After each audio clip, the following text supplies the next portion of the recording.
Ito, ang ganda ngayon ng ginawa ng gobyerno. Naganda. Itong esplanade. Esplanade.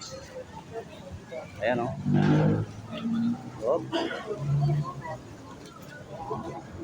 Kaso nga lang, ito, nagtapon ng basura sa gilid.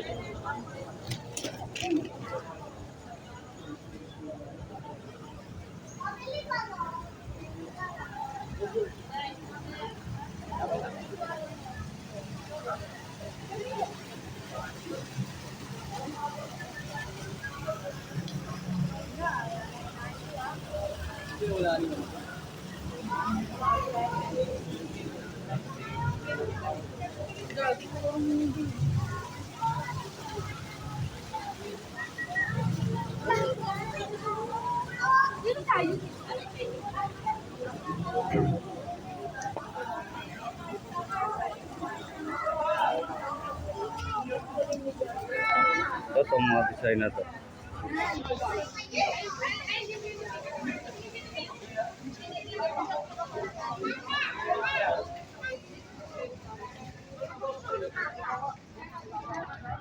Yan naman po yung tulay na pinagawa ni former President Rodrigo Roa Duterte.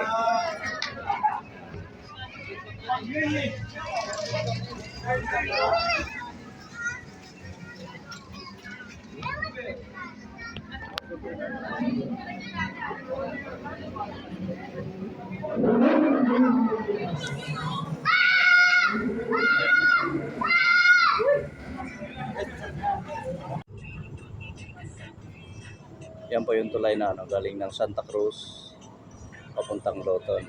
So dito po tayo, dito po ang umpisa ng Esplanades. Ito po yung mga ibang bato pa na yan,